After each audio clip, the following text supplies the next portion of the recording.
Hello dear students, welcome all of you in the next video of physics, physical quantities and measurement.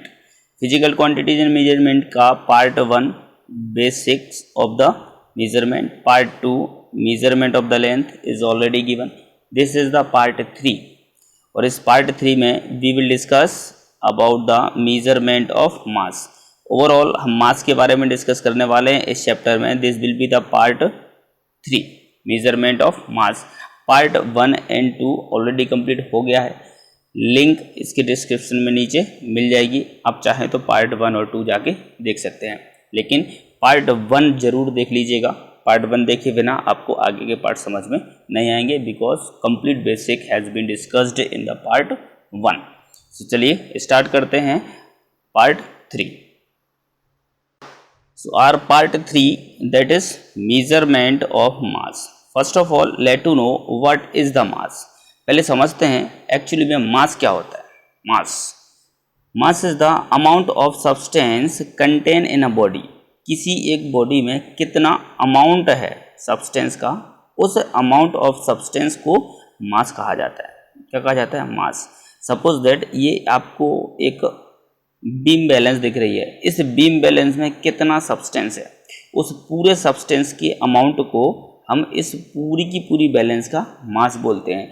Then we can define the definition of mass, that is amount of substance contain in a body is known as mass. Mass is same as at all the places. सभी places पर mass जो होता है वो same होता है. इसका मतलब क्या होता है कि एक्चुअली में क्या होता है, मास एंड वेट दो अलग चीज़ें होती हैं. जनरली हम मास और वेट को एक जैसा काउंट करके रखते हैं, बट मास एक अलग चीज़ है एंड वेट एक अलग चीज़ है. डिफरेंस होता है. मास का मतलब होता है कि उस बॉडी में कितना अमाउंट ऑफ सब्सटेंस है, उसको हम मास बोलते हैं. तो सर वेट क्या होता? तो वेट जो होता है, कोई भी एक ऑब्जेक्ट है. सपोज दैट मैं इसकी बात करूँ, इस बीम बैलेंस की, ये कौन सा बैलेंस है, इलेक्ट्रॉनिक बैलेंस की बात करूँ. इस बैलेंस के ऊपर ग्रेविटेशनल फोर्स जितना भी लग रहा है, तो जितने ज़्यादा ग्रेविटेशनल फोर्स से इस को बैलेंस को अर्थ अपनी तरफ खींचती है, उस ग्रेविटेशनल फोर्स के मेजरमेंट को वेट कहा जाता है.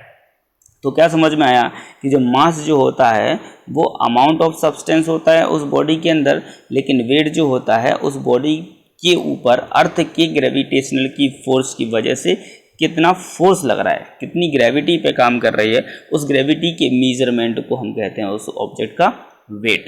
तो ये थोड़ा सा डिफरेंट होता है. अच्छा, अर्थ पर जैसे ये अर्थ हो गई, अर्थ के पोल पर, दोनों पोल्स पर और बीच में यहाँ पर इक्वेटर के आसपास, तो वेट में थोड़ा सा डिफरेंस होता है. वेट में थोड़ा सा डिफरेंस होता है, इसलिए यहाँ लाइन लिखी हुई है कि same value at different places. मतलब मास जो होता है सभी प्लेसेस पर इक्वल वैल्यू रखता है, लेकिन वेट प्लेस टू प्लेस थोड़ा सा चेंज हो जाता है. आई होप अब आपको समझ में आ गया होगा मास और वेट के बीच का डिफरेंस क्या है, वो चीज़ भी. ऐसा यूनिट की बात करें अगर मास की, तो मास की ऐसा यूनिट होती है किलोग्राम, और CGS यूनिट इसकी ग्राम होती है. पीछे पार्ट 1 में हम लोगों ने 3 यूनिट को डिस्कस किया था. एक आपकी MKS यूनिट थी, एक CGS यूनिट थी. ये 3 यूनिट को हमने डिस्कस किया था पहले वीडियो में, फर्स्ट पार्ट में. एक आपकी MKS यूनिट होती थी, एक CGS यूनिट होती थी, एक FPS यूनिट होती थी. MKS बोलती है जिसमें लेंथ को मीटर में मीजर किया जाता, मास को किलोग्राम में मीजर किया जाता और टाइम को सेकंड में मीजर किया जाता. CGS यूनिट जो बोलती है कि लेंथ को सेंटीमीटर में मीजर करिए, मास को ग्राम में मीजर करिए, टाइम को सेकेंड में मीजर करिए.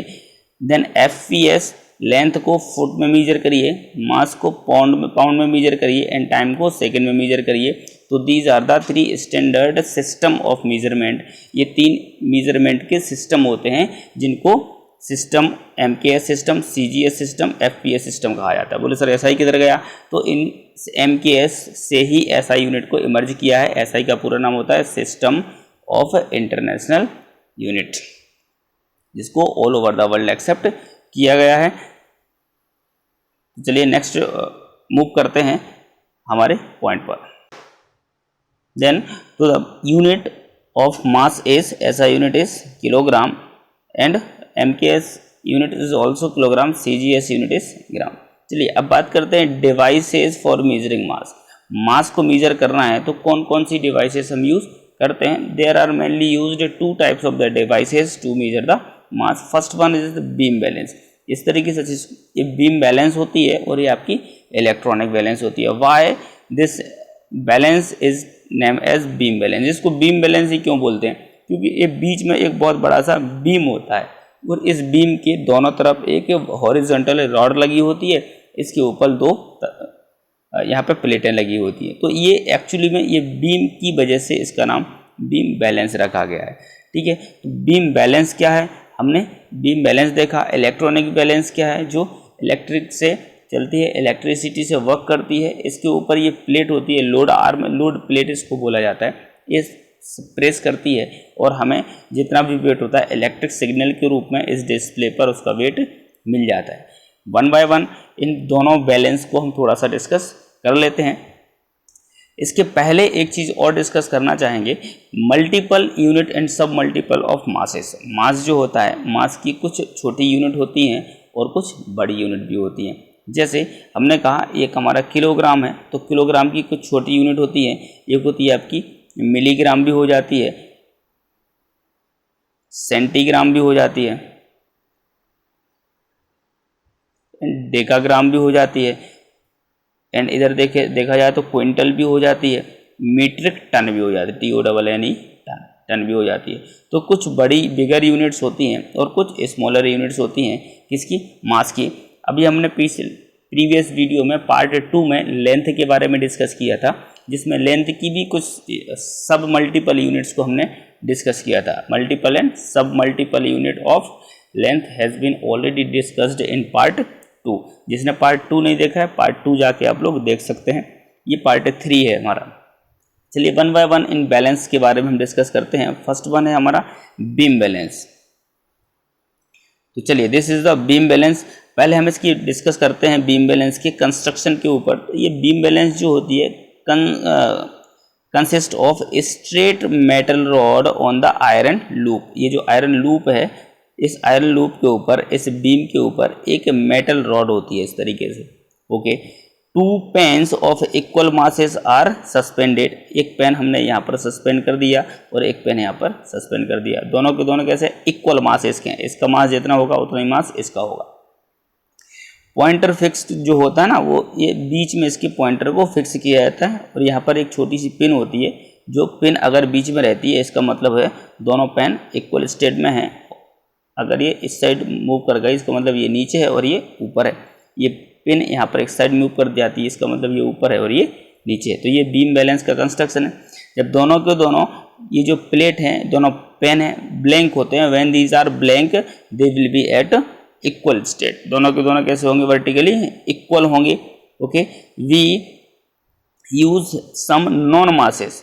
कोई सब्सटेंस का वेट हमें, कोई सब्सटेंस का मास हमें अगर मेजर करना है, सपोज दैट मेरे पास कुछ सब्सटेंस है, कोई बॉडी है, ऑब्जेक्ट है, इसका मुझे मास मेजर करना है, तो मैं उसको उठा के और यहाँ पर प्लेस कर दूंगा। इसके बाद में यहाँ पे कुछ नॉन 1 किलोग्राम, 2 किलोग्राम, 500 ग्राम, इस तरीके से कुछ वेट होते हैं, नॉन वेट जिनको कहा जाता है। हमने कहा 250 ग्राम यहाँ रख दिया, 50 ग्राम यहाँ रख दिया, 500 ग्राम रख दिया, तो उनको नॉन वेट कहा जाता है। नॉन वेट की हेल्प से हम किसी भी ऑब्जेक्ट का वेट फाइंड आउट कर सकते हैं।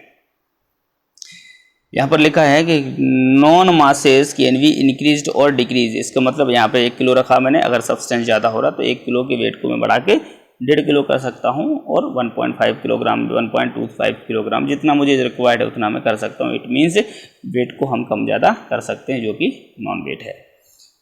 तो this was the description about the beam balance. Beam balance का यूज कैसे होता है? एक पेन के ऊपर आप ऑब्जेक्ट रखेंगे, सब्सटेंस रखेंगे, दूसरे में नॉन वेट रखेंगे और आप इसको मेजर कर लेंगे। ये पॉइंटर आपका बीच में रहेगा। This will be the measurement of the mass using beam balance.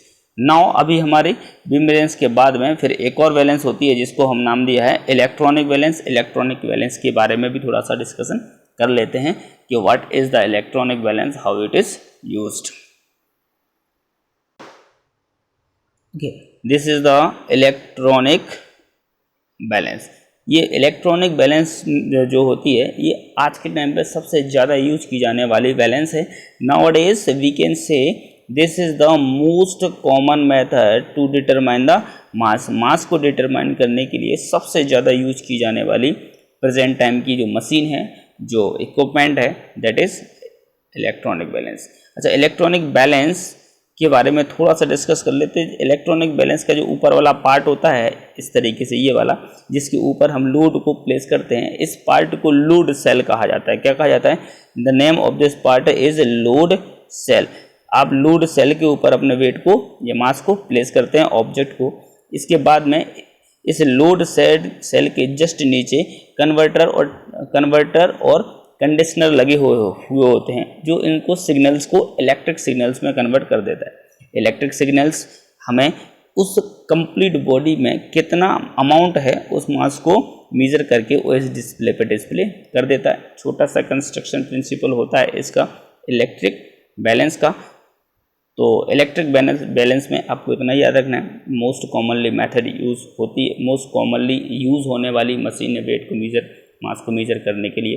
Gravity पर थोड़ा सा काम करती है, ये बॉडी इसको प्रेस करती है, और ये जितने भी पावर से प्रेस किया जाता है उसके पूरे के पूरे मास को यहाँ पर डिस्प्ले कर देती है।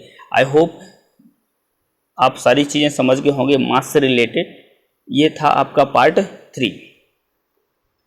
तो part 3 has been completed in this video. This was the part 3 of physical quantities and measurement. 3 part complete हो गए, part 1 and 2, and this was the 3. Part 1 and 2 की लिंक नीचे डिस्क्रिप्शन में मिल जाएगी। आप जाके, इसने नहीं देखा है पार्ट 1 और 2, आप जाके पार्ट 1 और 2 को देख लीजिएगा। पार्ट 1 तो ज़रूर देख लें। पार्ट 1 जब तक नहीं देखेंगे तब तक आपको पार्ट 2, 3 समझ में नहीं आएगा। I hope everything is clear there. Have a nice day. Thanks for watching.